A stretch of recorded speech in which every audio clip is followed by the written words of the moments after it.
You will hear a telephone conversation between the organiser of a park run and a woman who wishes to take part in the run. First, you have some time to look at questions 1 to 6.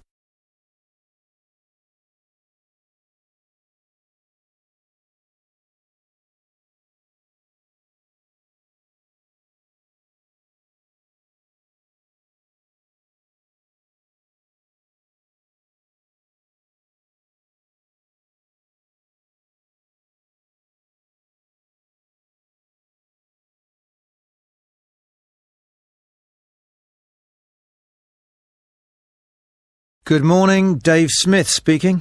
Hi, could I speak to the organiser of the Preston Park Run? Yes, that's me. Great. I was talking to some friends of mine about the run, and they suggested I contact you to get some more details. Sure. What would you like to know? Well, they said it takes place every Saturday. Is that right? Yes, it does. Okay, great. Do you know where the park is? Oh, yes, I've been there before, but it's quite big and I'm not sure where to go. Well, there's a circular track that goes right around the park. The run starts at the cafe, goes past the tennis courts, then twice around the lake and finishes back where it started. Okay, and what time is the run? Well, the actual run begins at 9 a.m, but the runners start arriving at about 8:45.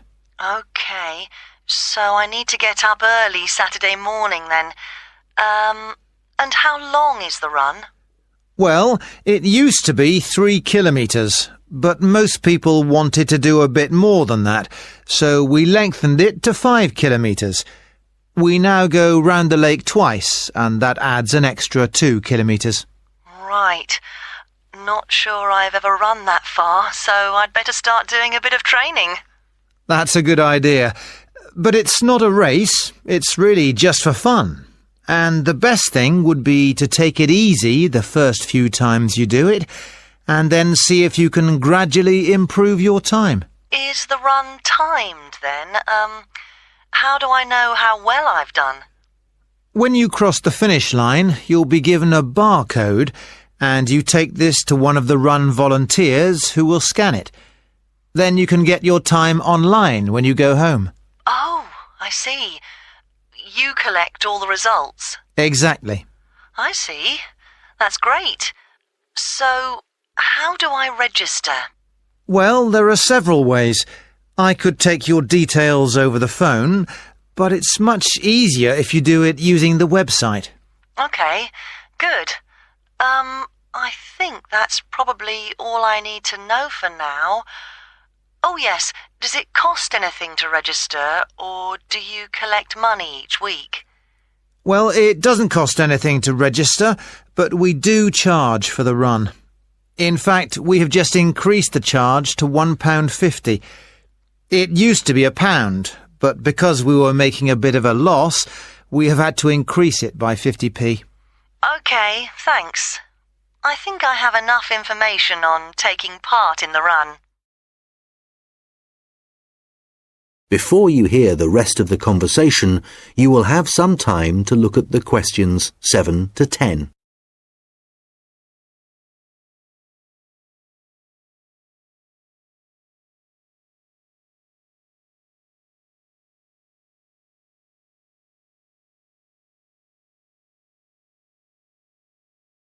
Now listen and answer questions 7 to 10.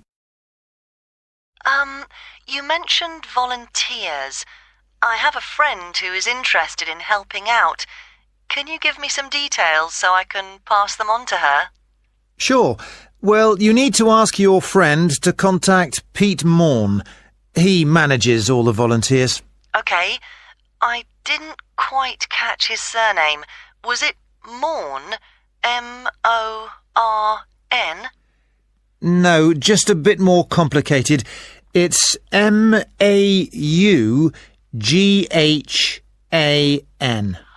Right, thanks. And could you give me his phone number? Yes, just a moment. It's here somewhere. Let me just find it. I've two numbers for him. I think the one that begins 01273 is an old one. So use this one. It's 01444 73290. Okay, got that. Can you tell me anything about the volunteering? Like what kind of activities it involves? Sure. Well, we need volunteers for basic stuff like setting up the course. We have to do that before all the runners arrive. Okay, so that's a really early start. Yes, that's right. But if your friend would prefer to arrive a bit later, she can also help with guiding the runners so they don't go the wrong way. I see. I believe you do a report on some of the races. Yes, that's right. In fact, we do a weekly report on each race, and we always try to illustrate it. Okay. Well, my friend really likes taking photographs. She's just bought a new camera. Actually, that would be great. I don't know whether Pete has anyone to take photographs this week. Oh, I'll let her know. OK, good. Could you ask your friend to phone Pete and let him know? Yes, I will. OK, thanks. Goodbye. Goodbye. That is the end of section 1. You now have half a minute to check your answers.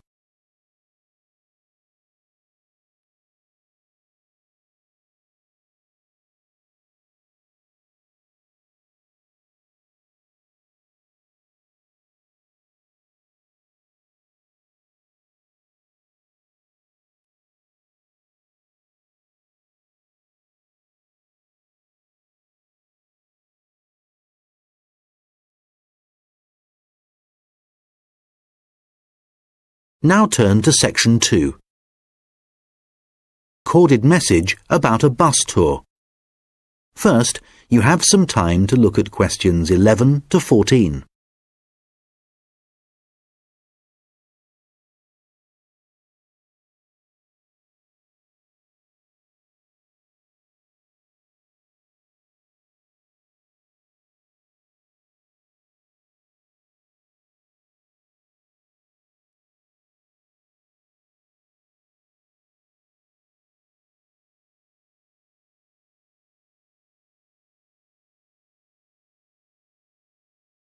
Thank you for calling the phone line for the Pacton-on-Sea bus tour. This is a recorded message lasting approximately 4 minutes, and it provides general information on the town bus tour. Pacton-on-Sea is a beautiful West Coast town and has attracted tourists for many years. One of the best ways of getting to know the town is to take the bus tour, which provides a wonderful viewing experience from one of our open-top buses. The tour is a round trip of the town, and there are a total of 4 stops where passengers can get on and off the bus. A lot of people start at the first stop, which is at the train station, as this is where many tourists arrive in the town. The next stop after the station is the aquarium, which is famous for its dolphin show, and which has recently expanded to include sharks. This is well worth a visit and is very reasonably priced. Leaving the aquarium, the bus tour goes along the coast road and after a few kilometers comes to the old fishing village, where you can get off to stroll along the waterfront. There are some original buildings here, but most of the area has been modernized and is now used as a harbor for all kinds of sea craft, including yachts and some amazing powerboats. The tour then heads off to the last stop, and this is where most of the shops are. So for those of you keen to do a bit of shopping, this is the place for you. Our advice is to go to this part of the town in the morning when it is relatively quiet. It does get very busy in the afternoons, especially at the height of the season. This area of the town includes an ancient water fountain where many people like to have their photograph taken, so do look out for this.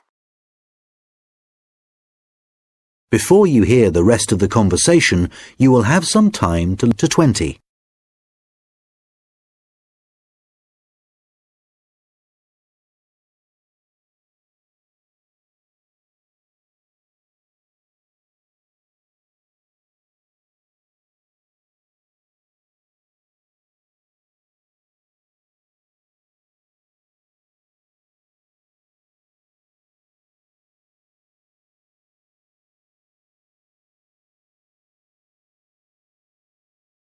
Now listen and answer questions 15 to 20. Now, some details of the costs and timings. A family ticket, which includes 2 adults and up to 3 children, costs $30. An adult ticket costs $15. Children under the age of 15 are $5, and student tickets are $10, as long as you have a student card. All tickets are valid for 24 hours, which means that you can get on and off the bus as many times as you like within a 24-hour period. So you could, for example, start the tour in the afternoon and complete it the following morning. The first bus of the day leaves the station at 10 a.m., and the last one of the day leaves at 6 p.m. Buses leave every 30 minutes, and each tour takes a total of 50 minutes. There are many attractions at each of the stops, so wherever you get off the bus, there will be plenty to do. The bus tour tickets do not include entrance to any of these attractions apart from the museum, which is located near the aquarium. Some buses have local guides who will point out places of interest and will provide information on the town. However, we cannot guarantee that every bus will have a guide, and so we also have an audio commentary that has been specially recorded for the bus tour by the tourist office. Headphones are available on the bus, and these are easy to operate. There is no extra charge for these. Just plug in, select the required language, and adjust the volume. Due to the winter months being rather cold and wet in Pacton-on-Sea, the bus tours only operate from March to September. The weather is usually warm and sunny during these months, so remember to bring some sun protection, especially on hot days. And of course, it does occasionally rain here in the summer, so if the weather looks bad, remember to bring some rainwear. The bus tours are available no matter what the weather. At the height of the summer, the tours can get very busy, so you are advised to book. You can book tickets online, over the phone, and also at the station, and at any of the other tour stops. When booking over the phone, you can collect your tickets at any of the stops at the start of your tour. When you do it online, you can print your e-ticket, which you must remember to bring with you. Thank you for calling the Pacton-on-Sea phone line, and we look forward to seeing you soon on one of our tour buses. That is the end of section 2. You now have half a minute to check your answers.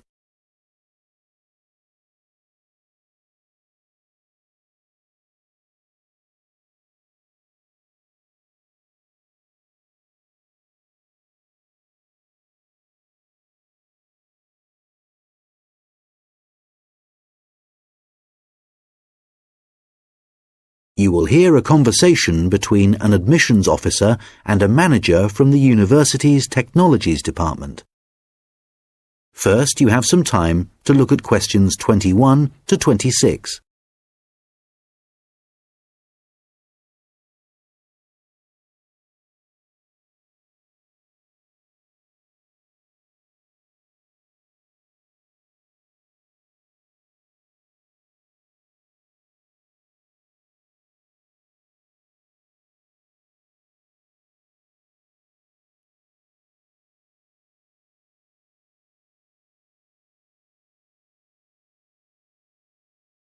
Hello, I'm Randy Agotra from the Technologies Department. Ah, yes, good.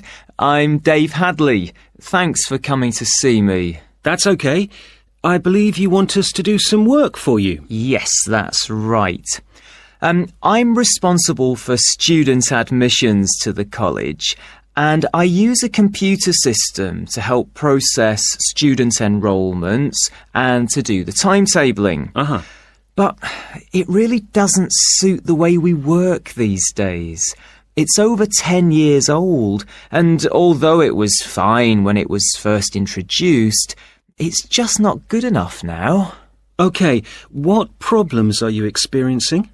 Well, 20 years ago, the college was quite small, and we didn't have the numbers of students or tutors that we have now. So the system can't handle the increasing volumes? Well, there's a lot more data now, and it sometimes seems the system has crashed, but in fact, it just takes ages to go from one screen to the next. Right. Is that the only problem? Well, that's the main one, but there are others. In the past, doing the timetabling was quite simple, but now we have a lot more courses, and what's made it complicated is that many of them have options. Right, but the system should allow you to include those. Well, no, it doesn't. It was supposed to, and a few years ago we did ask someone from the Technologies Department to fix it, but they never seemed to have the time. Are there any other issues with the system? Well, I've been given extra responsibilities, and so I have even less time to do the timetabling.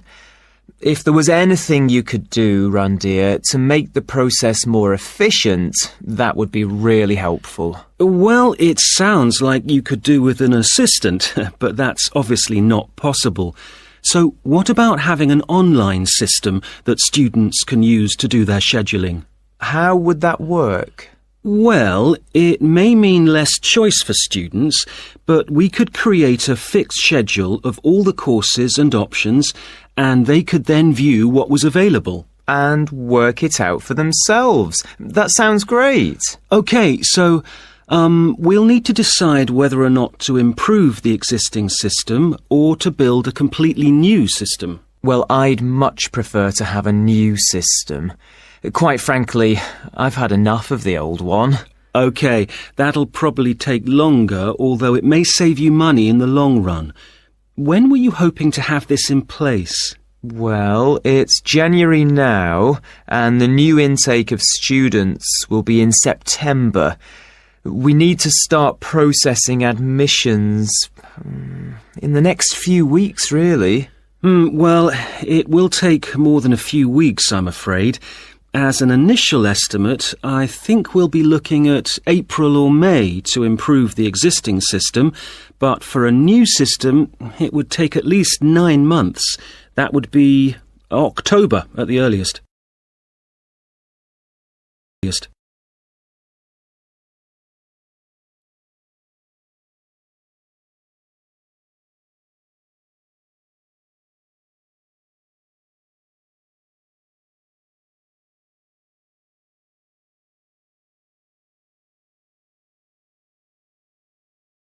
Now listen and answer questions 27 to 30. What are the next steps if we are to have a new system? Well, the first question is, do you have support from your senior management? Yes, I've already discussed it with them, and they're also keen to get this work done. Okay, because I was going to say that's the first thing you need to do, and without that we can't go ahead. Yes, I've done that. That's good. Actually, they mentioned that there's probably a form I need to complete to formally start the project. Yes, that's the next thing you need to do. I'll send you an email with a link so you can fill it in online. It's called a project request form. Okay, great. And then what happens? Well, I have a list of things, but I think the third thing you should do is see Samir. He's our analyst who will look at the system and identify what needs to be done. OK, can you send me his contact details and I'll set up a meeting with him? OK, that's good. So we should soon be able to get a team together to start the work. Some members of our team work in different locations, so it's not easy to have face-to-face meetings. That's OK. I'm used to having conference calls, providing they're not late at night. Right, so I'll send you details of the team, and if you could set up a call, that would be great. OK, I'll do that. Thanks. That is the end of section 3. You now have half a minute to check your answers.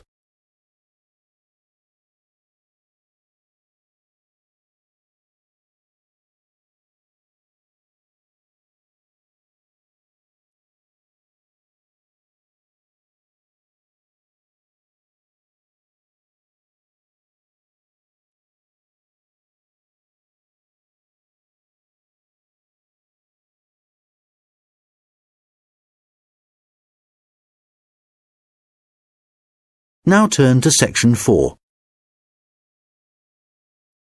You will hear a lecture about how the production of ceramics, such as plates, pots and glass, first began.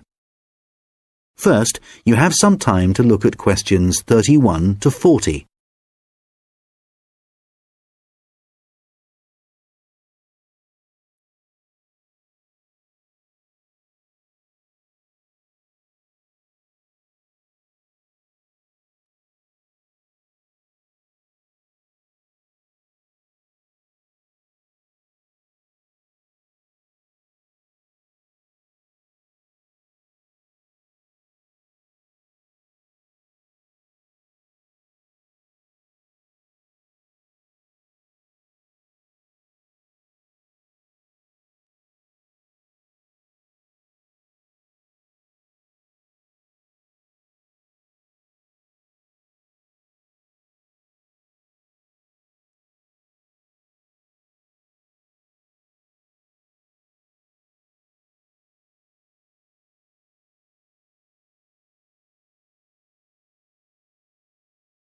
Now listen carefully and answer questions 31 to 40.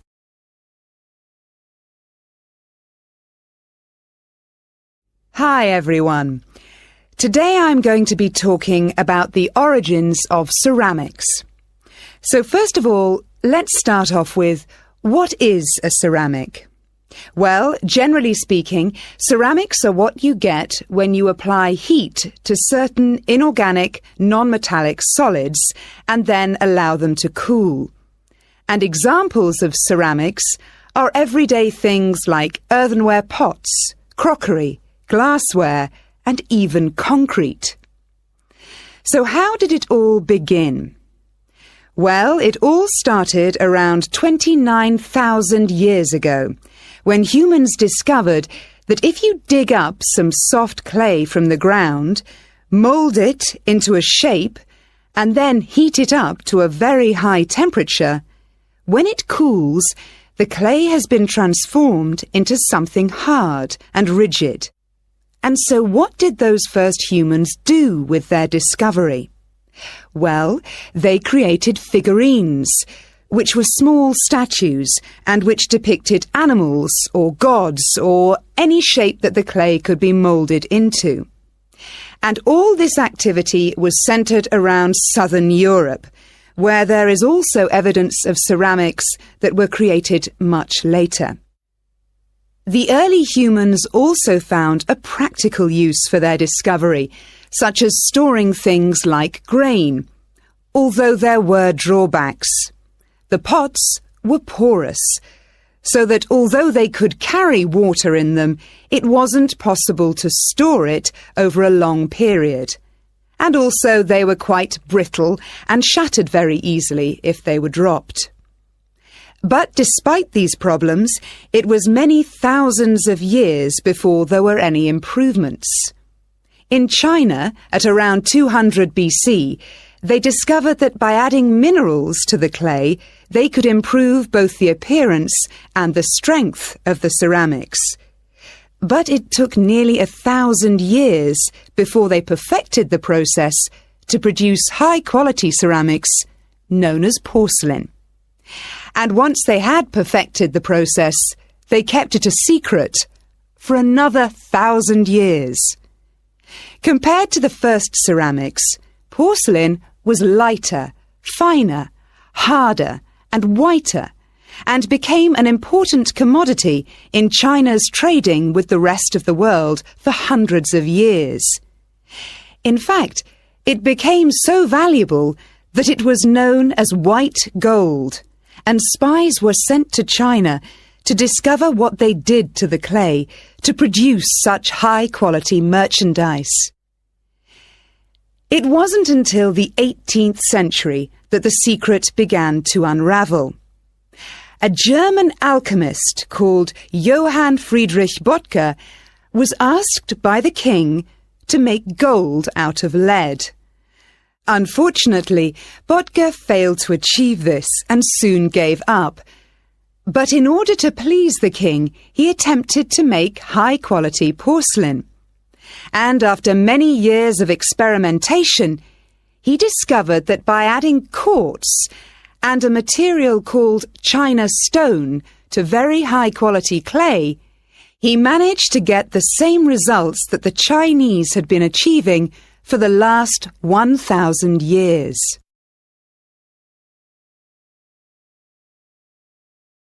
We'll now look at another ceramic which is made from mixing sand with minerals and heating to over 600 degrees Celsius. When this mixture cools, the result is, of course, glass. The main difference between ceramics made from clay and glass is that clay is made up of crystalline plates which become locked together in the cooling process, whereas glass cools too quickly for crystals to form. Apart from that, the process of heating up naturally occurring materials to transform them is the same. The origins of glass date back to 3500 BC, but it wasn't until the Roman Empire, 2,000 years ago, that the art of glass blowing and the practical uses of glass became more widespread.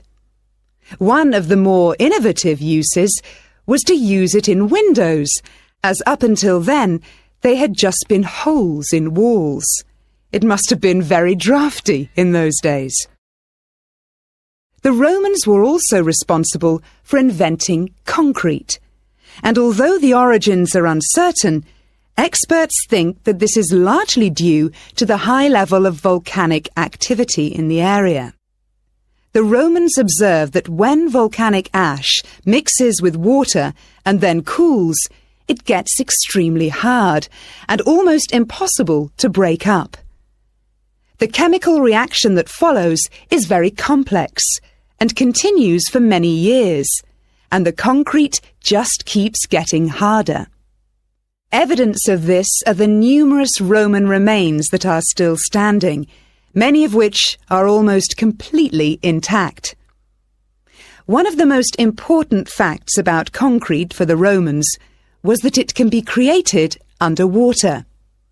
As the Roman Empire grew, the Romans needed to take control of the seas, and for this they needed to build harbours capable of holding a fleet of ships.